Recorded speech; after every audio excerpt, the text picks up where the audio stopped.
కథ ఎక్కడ పుట్టబడదయ్యా అంటే ఎక్కడండి? మన కోనసీమ జిల్లా రామచంద్రపురం మండలము వెల్లనే గ్రామములోని వరణానికి వారి ఇంటి పేరు, వారి తాతగారి పేరు, వారి తండ్రి గారి పేరు మహానుభావుల చిక్కాల కాటయ్య గారు. ఆ రోజుల్లో తిరుపతి ఎన్నోసార్లు నడిచి వెళ్ళారు, నడిచి వచ్చారు. ఈ స్వామి కథ కూర్చారు. ఈ కథకనైనా కలమ రాత లేదు, ఓ గ్రంథము లేదు, ఏ ఆధారము లేదండి. గురువు దగ్గర నేర్చుకోవాలి, చెప్పుకుంటా వెళ్ళాలి. ఈ భగవంతుడి కథ ఎల్ల గ్రామంలో పుట్టబడి ఎన్ని సంవత్సరాలు అయింది బాబు? ఇప్పటికి 400 సంవత్సరాలు అవుతుందండి. 400 సంవత్సరాలు అయిందటండి. ఈ కథ ఎవరు చేయించుకుంటారు? ఎవరండి? ఒక అబ్బాయి పెళ్ళవనా, ఒక అమ్మాయి పెళ్ళవినా, తిరుపతి వెళ్ళొచ్చినా, ఒక ఇల్లు కట్టుకున్నా, ఓ పెళ్లి చేసినా, ఒక డబ్బా 5 కేజీలు ఓపిక లేదంటే 5 కేజీలు సబురు తెచ్చి ఈ కోల వెలిగించి ఈ కోల సమరం చేయించారండి. ఈ కోల వెలిగించారు కాబట్టి కోల సమరం అనిపించుకుందండి. నేను కోల సమరము అంటారు. ఈ రోజు ఈ పేరు, మీ పేరు పలువులేసి గారు, వారి కుటుంబ సభ్యులందరూ కూడా తిరుపతి యాత్రలో వెళ్లి స్వామికి ముడుపులు ఇచ్చి ముక్కులు చెల్లించుకుని ఇక్కడ స్వామి కళ్యాణం చేస్తున్నారు. 5 కేజీలు సబురు తెచ్చారు. లోన సంవత్సరాలైనా ఈ స్వామి కథ చెప్పే వాళ్ళని బట్టి, చెప్పే విధానం బట్టి రోజు కొత్తగానే ఉంటుందండి. ముందుకెళ్ళిపోతుందండి. ఈ కథ ఎంత దూరం అయితే వినపడుతుందో పాడి పంట సిరి సంపద భోగు భాగ్యాలతో తొలదూకుతా ఉంటారండి. అందుకే ఇన్ని వందల సంవత్సరాలైన కథ ఇంకా జరుగుతా ఉంది కాబట్టి ఈ మధ్య కాలంలో దుర్గమ్మ కథ, వ్యాసాల కథ, అదే అంటే రకరకాల శక్తి కథ, ఎన్నో కథలు వచ్చినాయండి. ఎన్ని కథలు వచ్చినాయండి. ఎన్ని కథలు వచ్చినా కానీ ఈ కథకున్న విలువ ఈ కథదే. చెప్పే వాళ్ళని బట్టి, చెప్పే విధానం బట్టి రోజు కొత్తగానే ఉంటుంది.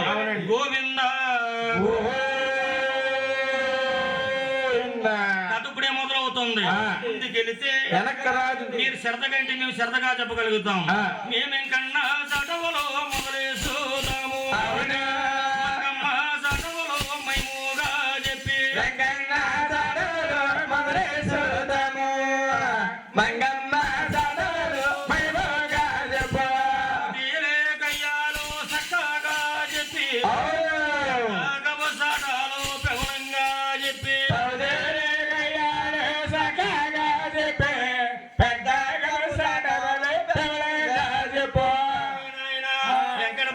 ఇప్పుడే మొదలవుతుంది.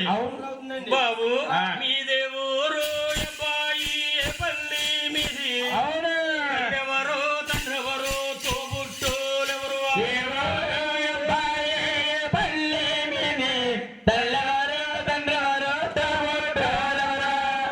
ఇక్కడ రమణ మీది ఏ ఊరు, ఏ పల్లి, మీ తల్లి ఎవరు, మీ తండ్రి ఎవరు? ఒక్కసారి చెప్తావా బాబు? గురుగారు ఏనాయన 10 సంవత్సరాల మట్టి కొలుతున్నారు కాబట్టి 10 సంవత్సరాల మట్టి కాదు 45 సంవత్సరాలు అవుతుంది. అప్పుడే శంకరబాబు సేవ 10 సంవత్సరాల మట్టి 10 కాదు 45 సంవత్సరాలు అయింది. అప్పుడే అయిపోయిందండి. పుట్టుండండి 45 సంవత్సరాల మట్టి కొలుతున్నారు కాబట్టి ఏ రోజుకి ఆ రోజే కొత్త, ఏ పూటకి ఆ పూటే కొత్త, ఏ ఊరికి ఆ ఊరే కొత్త. ఈ రోజు మీకు ఈ సావరణం కొత్త అమలాపురం చెప్పానండి. అమ్మన్నేమో అదేదో మొగల్దూరు దగ్గర చెప్పాం. అదేదో తోట పిప్పలవారి తోట తోటలో చెప్పాం. అంతకు ముందేమో కాకినాడలో ఘాటిగా చెప్పాం. ఈ రోజు ఇక్కడ చెప్పాలండి. చూడు నాయన, ఈ స్వామి కథ వారు అడగమన్నారు కాబట్టి నేను మిమ్మల్ని అడుగుతున్నాను. ఈ భగవంతుడు ఎక్కడ కథ చెప్పినా పచ్చని బందరు ఉంటాం.